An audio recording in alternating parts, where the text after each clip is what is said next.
Nous allons faire un tour d'horizon du composant boutique en ligne. Alors tout d'abord, nous allons créer des catalogues produits, tout simplement en utilisant les classeurs de fiches OCS. Vous avez un classeur de fiches OCS qui s'appelle catalogue produit et vous pouvez en créer plusieurs bien sûr et ainsi déléguer la gestion de ces catalogues à différentes personnes.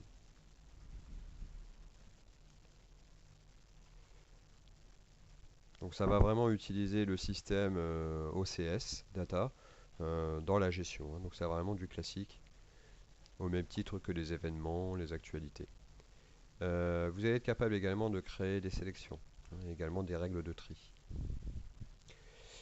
Ensuite, dans la configuration par langue, donc pour le français, vous allez pouvoir déterminer la configuration de votre boutique en ligne. Alors, on ne va pas passer en détail cet élément et les sous-éléments qui le composent, mais c'est véritablement à cet endroit que vous allez configurer le comportement général de votre boutique. Hein, par exemple, la monnaie que vous utilisez. Donc là, c'est des euros, hein. Vous pouvez utiliser une monnaie virtuelle également, hein, dans des cas de boutique cadeau, ce genre de choses. Alors, vous allez dans la configuration de la boutique également gérer la notion de distributeur. Alors je le rappelle, c'est assez atypique dans la gestion des boutiques en ligne, mais notre boutique intègre une notion de distributeur, c'est-à-dire c'est un intermédiaire entre le client et vous. Il permet notamment de valider des commandes par les distributeurs. Vous avez aussi la notion de rayon, bien sûr, les taxes, le conditionnement, le bon de commande et les moyens de paiement. Voilà, donc vous configurez cet ensemble d'éléments qui vont s'appliquer évidemment à l'ensemble de votre boutique. Ensuite, autre étape, c'est la mise en place des pages de votre boutique. Alors tout d'abord, vous avez boutique en ligne. Alors bien sûr, vous pouvez renommer le titre de la page.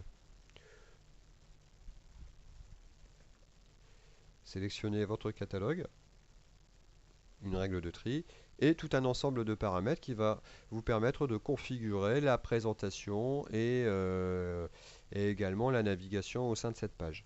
Bien sûr, vous pouvez créer autant de pages boutiques que vous le souhaitez, ce qui va vous permettre de créer du rayonnage avec la profondeur que vous souhaitez, etc., etc. Le système de panier est complètement intégré, vous n'avez pas à le paramétrer. Le système de bon de commande de validation est lui également complètement intégré, vous n'avez pas à vous en soucier. Vous allez pouvoir également spécifier une page mes commandes en ligne. Donc là, ce sont en fait l'historique des commandes de vos clients. Donc vous allez pouvoir intégrer cette page dans un ensemble de pages et notamment pour pouvoir modifier les coordonnées personnelles, etc. Et enfin, on va avoir une page dédiée à l'espace distributeur pour les distributeurs, où là, ça leur permet de gérer les commandes des clients avant